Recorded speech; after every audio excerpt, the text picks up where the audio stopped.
Assalamualaikum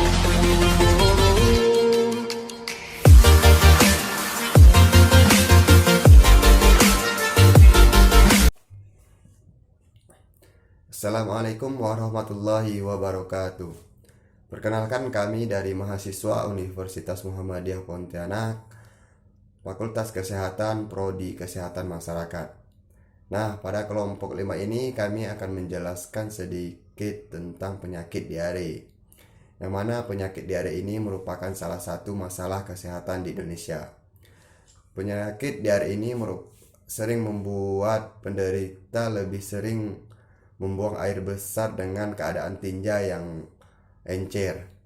Pada umumnya penyakit diare ini terjadi akibat makanan yang terpapar oleh virus, bakteri, dan parasit. Biasanya penyakit ini hanya berlangsung beberapa hari, namun pada sebagian kasus diare ini sering terjadi berminggu-minggu. Penyakit ini merupakan penyakit yang tidak berbahaya jika tidak terjadi dehidrasi. Namun jika terjadi dehidrasi, penyakit ini merupakan penyakit yang bisa menjadi fatal dan penderitanya harus segera mendapat pertolongan medis. Mungkin itu saja yang dapat saya sampaikan tentang definisi penyakit diare. Mungkin untuk lebih rincinya akan dijelaskan oleh teman saya selanjutnya. Apa saja penyebab dari penyakit diare? Nah, penyebab dari penyakit diare ini terdiri dari beberapa faktor. Yang pertama disebabkan oleh faktor infeksi. Faktor infeksi ini terbagi lagi menjadi dua, yaitu infeksi internal dan infeksi parenteral. Infeksi internal yaitu infeksi yang disebabkan oleh bakteri, virus, jamur, dan juga parasit. Sedangkan infeksi parenteral yaitu infeksi yang disebabkan oleh gangguan penyakit lain. Misalnya yang terjadi pada anak yang terkena penyakit telinga, paru-paru, ataupun batuk pilek yang biasanya disertai juga dengan diare. Kemudian faktor yang kedua yaitu faktor sindrom malabsorpsi. Nah, faktor sindrom malabsorpsi ini merupakan faktor yang disebabkan oleh tubuh kita tidak mampu menerima dan menyerap makanan. Misalnya yang terjadi pada anak itu intoleransi laktosa atau sering kita sebut sebagai gula susu yang banyak terjadi pada anak yang dikasih susu dan tidak lama kemudian mengalami diare. Yang mana pada anak tersebut ususnya tidak mampu menerima dan menyerap susu tersebut. Maka bagi ibu-ibu boleh mengganti susu dengan susu lainnya. Kemudian faktor yang tiga yaitu faktor psikologi. Faktor psikologi ini yaitu berupa faktor stres atau cemas berlebihan yang bisa juga memicu terjadinya diare. Kemudian yang keempat yaitu bakteri. Nah, bakteri ini terbagi lagi menjadi 4. Yang pertama itu bakteri E. coli. Bakteri E. coli ini terdapat di bagian sistem pencernaan. Contoh itu pada anak yang sedang BAB dan kemudian membersihkan pantatnya dengan cara yang tidak benar. Yaitu kemudian bakteri tersebut bisa menginfeksi ke saluran kantong kemih. Nah, disinilah kemudian sehingga bisa menyebabkan terjadinya diare. Kemudian bakteri yang kedua itu bakteri Salmonella enterica. Nah, bakteri Salmonella enterica ini biasanya terdapat pada bagian daging mentah, daging unggas, dan juga pada bagian hewan peliharaan. Nah, bagi Anda yang memiliki hewan peliharaan, sebisa mungkin setelah memegang untuk selalu mencuci tangan agar kita terhindar dari bakteri tersebut. Dan bagi Anda ingin memasak daging, sebisa mungkin memasaknya dengan suhu yang tinggi dan dengan waktu yang lama sehingga bakteri tersebut mati. Kemudian yang ketiga yaitu bakteri Campylobacter jejuni.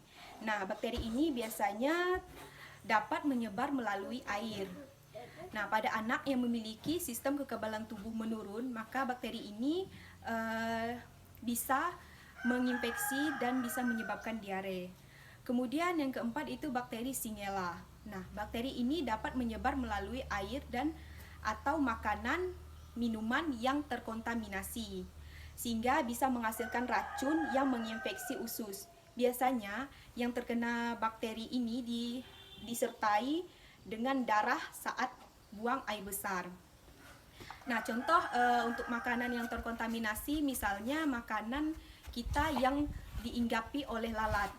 Nah, lalat ini kan bisa membawa bakteri, sehingga bisa menyebabkan terjadinya diare. Oleh sebab itu, untuk ibu-ibu agar selalu menutup makanannya dengan rapat agar tidak mudah dimasuki oleh lalat. Assalamualaikum warahmatullahi wabarakatuh. Hai ibu-ibu, perkenalkan nama saya Anggi Dian Anggriani. Biasanya dipanggil Anggi. Di sini saya akan menjelaskan lebih lanjut lagi, yaitu tentang gejala diare. Apa ibu tahu gejala diare itu apa-apa? Nah, baiklah ibu-ibu, di sini saya akan menjelaskan tentang gejala diare. Gejala diare bervariasi, umumnya meliputi perut kembung atau kram atau tinja, encret, rasa mulas atau terkadang mual dan muntah. Nah, yang dimaksud dengan tinja yaitu kayak pembuangan air besar yang berlebihan gitu. Itu yang dimaksud dengan tinja. Sedangkan mual atau muntah, ibu-ibu sudah tahu kan, mual itu apa, muntahnya seperti apa. Penderita dapat mengalami satu atau beberapa gejala sekaligus, tergantung dari penyebab diare itu tersebut. Misalnya gejala lainnya yaitu kemungkinan juga dapat terjadi, yaitu penurunan berat badan, tinja berlebihan atau berdarah, atau mengandung makanan yang belum tercerna. Yang dimaksud dengan itu, apakah ibu-ibu sudah mengerti yang dimaksudkan dengan mengandung makanan yang belum tercerna? Yaitu seperti makanan yang kotor gitu, yang belum tercerna, atau yang sering jajan sembarangan, atau makanan yang diinggap lalat gitu, atau di pinggiran. Itu makanan yang belum tercerna. Jadi kemungkinan bisa terjadi kita menyebabkan diare karena dari faktor makanan juga, yang bisa makanan yang kotor gitu. Sedangkan tanda-tanda diare itu yang menunjukkan penderita diare mengalami yaitu pusing atau sakit kepala gitu, rasa aus berlebihan, uring menjadi sedikit berwarna gelap itu. Ibu-ibu apa sudah tahu uring itu apa? Baiklah, di sini saya akan menjelaskan. Uring itu kayak air kecil atau air kencing gitu, Bu. Air kencing disebut orang itu. Itu urin. Mulut dan kulit terasa kering. Habis itu lemas tuh kayak kita tidak berdaya tubuh kita. Baiklah, cukup sampai di sini penjelasan saya. Kurang lebihnya mohon maaf. Nanti akan dilanjutkan oleh teman saya. Pencegahan diare dapat kita lakukan dengan beberapa cara, yaitu yang pertama, rajin mencuci tangan menggunakan sabun dengan cara yang benar pada 5 waktu penting. Antara lain, yang pertama, mengajak atau membiasakan anak-anak untuk mencuci tangan sebelum dan setelah makan. Yang kedua, mencuci tangan setelah membuang air kecil dan air besar. Yang ketiga, mencuci tangan setelah memegang hewan peliharaan atau benda kotor. Yang keempat, mencuci tangan setelah anak-anak habis bermain atau diri kita pergi keluar rumah melakukan aktivitas fisik. Yang kelima, mencuci tangan sebelum ibu-ibu menyiapkan makanan. Cara yang kedua untuk pencegahan diare yaitu minum minuman yang sudah matang atau minum minuman yang sudah diolah dengan cara merebus air. Yang ketiga, menutupi makanan atau minuman agar tidak dihinggapi oleh lalat atau serangga lain. Dan yang keempat, makan makanan yang bergizi dan makan makanan yang sudah diolah menjadi matang dan bersih. Yang kelima, menjaga kebersihan lingkungan, seperti menjaga kebersihan lingkungan, saluran air, membuang sampah pada tempatnya, dan usahakan tempat sampah itu ditutup supaya bau sampah itu tidak mencemari lingkungan sekitar. Yang keenam yaitu menjaga kebersihan diri. Selain itu, jika ibu-ibu mempunyai anak atau bayi, segera bawa ke rumah sakit atau fasilitas kesehatan terdekat untuk diberikan vaksin rotavirus yang berfungsi untuk melindungi bayi dari diare yang disebabkan oleh infeksi rotavirus. Pengobatan dan perawatan permasalahan diare. Nah, yang mana diare ini merupakan permasalahan kesehatan yang mana sebenarnya bisa kita atasi untuk mengurangi gejala ataupun risiko dari diare tersebut. Sebagian besar kasus diare dapat pulih dalam beberapa hari tanpa memerlukan pengobatan. Penderita diare dapat menerapkan beberapa hal, yang mana terutama yang diterapkan itu adalah pola makan, yang mana permasalahan diare ini seperti yang kita ketahui erat kaitannya dengan pola makan kita. Nah, sebelum kita membahas tentang pola makan untuk menyelesaikan permasalahan diare, yang pertama yang harus kita jaga itu ialah meningkatkan konsumsi cairan. Nah, mengganti kehilangan cairan dan elektrolit adalah salah satu kunci penting dalam penanganan diare. Hal ini juga diperlukan untuk mencegah terjadinya dehidrasi. Caranya adalah dengan mengkonsumsi cairan sebanyak-banyaknya. Bisa berupa air putih, jus, atau bahkan sup dan lain sebagainya. Sangat disarankan pada anak-anak untuk pemberian oralit.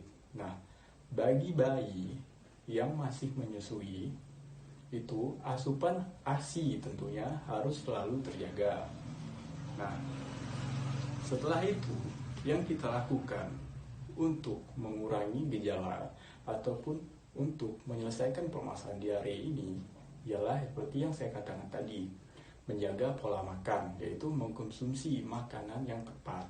Nah, saat mengalami diare, penderita dianjurkan untuk mengkonsumsi makanan lunak selama beberapa hari.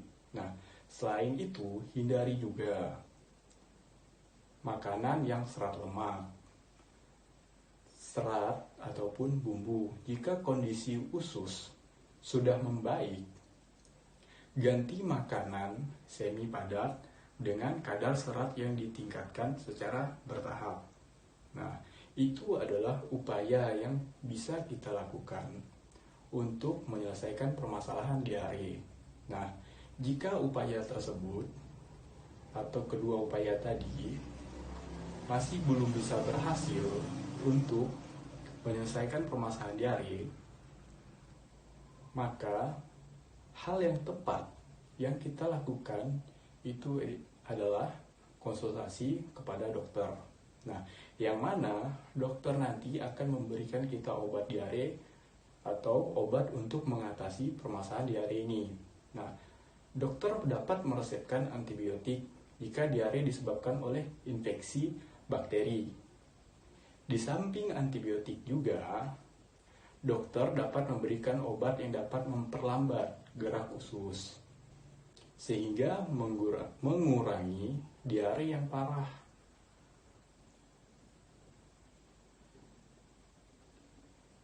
untuk obat pereda sakit, meski tidak mengalami atau meskipun tidak dapat mengobati diare secara keseluruhan, dokter akan meresepkannya jika diare disertai dengan demam dan nyeri. Nah, contoh obatnya antara lain adalah paracetamol dan atau ibuprofen. Untuk kasus diare yang berlangsung lama, misalnya akibat radang usus, dokter perlu menangani penyakit tersebut terlebih dahulu. Setelah kondisi penyebabnya tertangani, maka diare akan otomatis mereda. Nah, itu adalah langkah yang paling tepat yang kita ambil dalam penanganan ataupun pencegahan, bahkan pengobatan pada kasus diare tersebut. Nah, mungkin itu saja yang bisa saya sampaikan ataupun yang bisa kami sampaikan. Kurang lebihnya saya pribadi mohon maaf, dan saya akhiri. Wassalamualaikum warahmatullahi wabarakatuh.